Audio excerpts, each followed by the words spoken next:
Training arcs and transformations have always been that secret special ingredient to Battle Shonen, but nobody really does it like OG Dragon Ball and Dragon Ball Z. From carrying milk bottles to running an endless marathon in the afterlife, push-ups in space, going straight monk in the room of spirit and time, and then of course, actually training with the strongest in the universe. Nobody knows more about the grind than my man Goku himself, and in this video we're gonna go over all of the training Goku has ever gone through up until this point in the story. But wait, before we get started, over 80% of you guys are not subscribed to the channel. Hey yo, what the? Really gotta fix that, guys. Hit that subscribe button down below, leave a like on the video, and let's hop right in. So we know that Grandpa Gohan was not only like Goku's grandpa slash father when he first arrived on Earth, but Grandpa Gohan was also his first initial master. He's the one who taught Goku the very basics of martial arts. Unfortunately, when Goku transformed into a great ape one night, he accidentally killed him. Then Bulma would go on to find him when he's about 12 years old. The first actual training arc that we experience in the story is his training with Master Roshi. Master Roshi would take both Goku and Krillin to this nearby island that we're just gonna call the Training Island, and to be fair, I think that might have been the name of it. Roshi puts both these boys to work in this weird little training routine that involved carrying milk, construction work, swimming with killer sharks, and dodging bee stings, all while wearing these big turtle shells. It was unusual, but then again, it teaches the boys everything they need to know about discipline, and that was what was important. And in turn, it also drastically increases both their physical and mental strength. And this training only lasted about 8 months preceding the 21st World Martial Arts Tournament. During the Red Ribbon Army saga, Goku's training would include climbing Korin's tower to get the sacred water. It was a pretty quick but actually well done training arc in the sense that it changes the way that Goku perceives martial arts, to think before you act and to fully internalize the idea. It takes him 3 days to catch Korin and get the sacred water from him, only to realize that it isn't the water but the growth he experienced along the way while trying to get the water that made him stronger. For the 22nd World Martial Arts Tournament, Goku prepares by going out on a journey.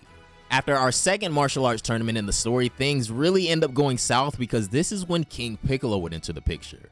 Of course, there's the ultra divine water that Goku gets from Korin. He drinks and becomes the first one to actually survive drinking this water. His potential is drawn out thanks to it, and he goes out to defeat King Piccolo.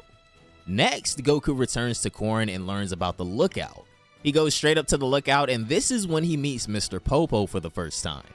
Popo went on to challenge Goku, and it was actually pretty interesting to see how strong Mr. Popo actually was at this point in the story.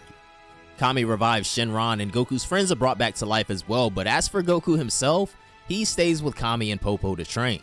Kami knows all about Piccolo Jr.'s existence, and he wants Goku to be strong enough for when Piccolo Jr. goes to seek that revenge. Now, of course, there's a lot more context to this part of the story, but for right now, we're just trying to keep things strictly to the training arcs. Goku fights Mr. Popo for real this time, and he's obviously really surprised when Popo turns out to be stronger than King Piccolo was. And during this training, Goku also has to fight doll versions of himself as well. Overall, this is easily the roughest training experience Goku had in Dragon Ball. He also even tries training in the time chamber, but that only lasts for about 2 or so hours because it was just simply too intense for him at this point in the story. But still, 2 hours is like 1 month in the time chamber, so it was a decent bit of time. By the way, this is also around the point in the story where Goku's tail is permanently taken off by Kami, and Kami would go on to revive the moon using Shenron. This lasts for over 3 years, and Goku returns in time for the martial arts tournament where he would go on to fight Piccolo in the final round and win the whole thing. And after this is when we would finally enter Dragon Ball Z. The next thing you know, a few years have passed, Goku has a 4-year-old son, and he also discovers that he has a brother. In the end, Piccolo ends up having to kill both of them, and Goku finds himself in the afterlife.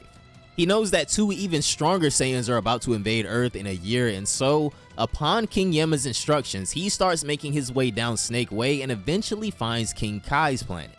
Goku's training with King Kai in Dragon Ball Z really brought him to his limits, and in my opinion, this was some of the best development Goku ever had. He had to make the Kai laugh, he had to catch Bubbles the monkey, and also smash the cricket Gregory on the head with a hammer, and all of this had to happen while he was in 10 times the Earth's gravity. It's only after he's done all this that the actual training with King Kai begins. Now, this is when Goku becomes several times stronger thanks to the training he had up here, and he also learns Kaioken. Now, Goku might have gone through some of the greatest training he'll ever get, But it wasn't enough to soundly overpower Vegeta, as the final battle between the two of them on Earth left both of them completely destroyed and collapsed. Vegeta would make a tactical retreat, while Goku is told that he'll be on the hospital bed for 4 months due to the injuries he sustained, and even then there's a chance that he may never go back to normal. But luckily Korin tells them that it's all good because in 1 month there will be a brand new batch of sensu beans. Fast forward a few weeks, Goku receives the sensu bean, and he's also told about how Vegeta is on Namek now and how there's people even stronger than him there. Goku knows that he has to get to Namek fast, so he pulls up to Capsule Corp, and it turns out that the spaceship he asked for is already done. So he immediately leaves for Namek. Now, the trip itself to Namek was only 6 days long, but in that short amount of time, Goku did some of the most strenuous training we've ever seen him go through. Goku trained with a ridiculous level of discipline and 20 times Earth's gravity to start out with, and then goes up to 30. King Kai would call Goku midway through and share the good news that Piccolo, Yamcha, Chaozu, and Tien have arrived on his planet. However, when he figures out that Frieza is the other being looking for the Dragon Balls on Namek, he gets scared shitless and tells Goku that no matter what, he must stay away from Frieza at all costs.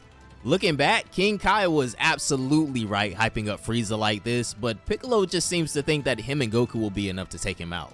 Back on the ship, Goku was going apeshit at this point. He's in like 50 times Earth's gravity, he's doing one-handed push-ups, he's doing like, the brother was hanging from the ceiling by his ankles doing sit-ups. I don't know how the nigga didn't get scoliosis in 50 times gravity like that. I think the only thing keeping him going was all those sensu beans. I think he literally had one for every day he was on the ship. In about 4 days, Goku has made his way all the way up to 100 times Earth's gravity, and trust me, the training he had on this ship was thorough. He damn near blasted his own head off, if y'all remember. By now, Goku's down to just 3 sensu beans, and since he knows he has to save some for Namek, the last one he consumes is on the 4th day. Another day later, and this is when he realizes that he's fully adjusted to the 100 times gravity. Now, as Goku goes to sleep on that 5th day, what he doesn't know is that in the past 5 days, he has overcome death several times. He's destroyed himself again and again, and thanks to his Saiyan cells, this has resulted in a frightening level of growth. While it still may not have been enough for him to just outright beat Frieza, this training and the training he did with King Kai definitely laid down the proper foundation for him to ultimately achieve his Super Saiyan form. But I'ma be honest, and I know a lot of y'all probably felt the same way at the time, but this moment specifically, seeing Goku go this hard on the ship, it made me want to start working out as a kid. I'ma be real. 7-8-year-old me, man, he wanted to learn how to do one-handed push-ups because of Goku. After the battle on Namek is one of Goku's most significant and honestly slept on training arcs of all time, and it's because it all happened off screen. When Goku has his year-long stay on Yardrat before returning to Earth, this is when he learns instant transmission and is also where he learns how to control his Super Saiyan form. Now, while they were both clearly holding back, Goku was easily able to handle Future Trunks, even though Future Trunks just completely shit on Frieza and King Cold like 30 seconds before that. When the threat of the androids turns out to be much bigger than expected and Goku finally heals from the heart virus, he takes all the Saiyans to the lookout so they can train in the time chamber. 1 day in the real world is about a year in the time chamber, and it's not just the time either. The hyperbolic time chamber is built specifically for training. The gravity is so intense that you can barely walk, the air is so thick you can hardly breathe, and the temperature fluctuates wildly. First is Vegeta and his son Trunks, so they go in for a year, and then it's Goku and Gohan's turn. But Gohan isn't even a Super Saiyan right now, so this is Goku's first priority, and I think it's pretty safe to say that this hyperbolic time chamber training arc was more so focused on Gohan than Goku. There was that moment when Goku showed Gohan the Super Saiyan 3rd grade form, the really bulky Super Saiyan form that Cell laughed at when Trunks used it, but he more so just showed it to Gohan so he knew what not to do. Both Gohan and Trunks had similarly naive perceptions. Just because Goku raised his power and got a lot stronger didn't mean that that form could beat Cell, because it was really sluggish and unsustainable. This is why the two of them focus primarily on mastering the actual Super Saiyan transformation, and it's during this mastery training that Goku notices how Gohan's potential surpasses his own, especially when Gohan momentarily uses Super Saiyan 2. A year passes in the time chamber and they finally exit, but the training doesn't stop there because they exit in their Super Saiyan forms. They continue using this state for the next 10 days, even when Goku goes to New Namek to get Dende, and when he searches for the Dragon Balls, he never stops maintaining the Super Saiyan form, and this is how they went on to master it. And since we don't really know when or what training Goku really did during those 7 years he was dead to unlock Super Saiyan 3, We'll skip out on that, but the next proper training arc for Goku would happen after his fight with Beerus. Vegeta does get a head start in this one though, but Goku finds out about it through Bulma, and then with that, Goku would join Vegeta on planet Beerus. For the most part, they were just errand boys, but they also trained considering how Vegeta is noticeably stronger after spending 6 months on planet Beerus. When they're sparring with Whis, he tells them all of their weaknesses. While Vegeta is too uptight, Goku's too loose, and that's also a weakness. Beerus is pretty pleased with their growth though, and wanting to see just how far these two can go, he tells Whis to send them to that plate. Now, what exactly is that place? It's a void-like dimension that exists within Whis' staff.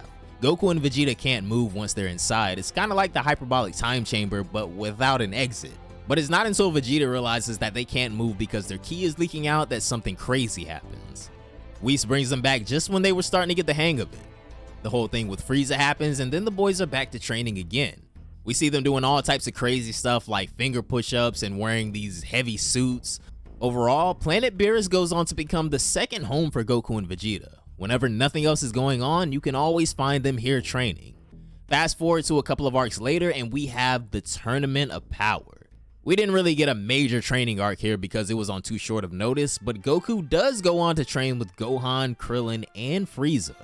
After the Tournament of Power, we would have the conflict with Broly, and then we would move on to the most recent proper training arc that Goku would go through, and that would be in the Galactic Patrol Prisoner Saga. It starts off with Goku and Vegeta sparring in the Gravity Room. A few chapters later, after the premise of the arc is revealed and everyone's met Mirrors, Goku trains with Mirrors in the art of Ultra Instinct, basically learning how to use it at will. They would train in a room similar to the Room of Spirit and Time, but in this case, it's only 3 days for every day in real life. They trained for 2 whole months, which means 6 months of actual time, but the actual reason why they had to enter a room like this was so that Mirrors could go all out without reservations because no one could find out. This is also one of the few times throughout the entirety of Dragon Ball where we see Goku doubting himself, though to be fair, he was mostly doubting if he could even use Ultra Instinct, but when it's all said and done, he succeeds in perfecting it during the battle against Moro. Then we have the Granola the Survivor arc where Whis would tell Goku that perfecting Ultra Instinct is merely the first step for him, and although the arc itself doesn't set up any proper training for Goku, he does succeed in developing his own version of Ultra Instinct in True Ultra Instinct. And now in the superhero arc, we finally get to see Goku and Vegeta training with Broly on Beerus' planet. Obviously, a real go hard training arc is coming for Goku and Vegeta soon because they're just not going to be able to defeat Black Frieza how they are now. We saw firsthand what he did after training for 10 years in a time chamber and pulling up on Planet Cereal, so we're just gonna have to wait and see. But for now, what do you guys think was Goku's most significant training arc through all of Dragon Ball? And do you think Goku will need a new master other than Whis at some point in the future?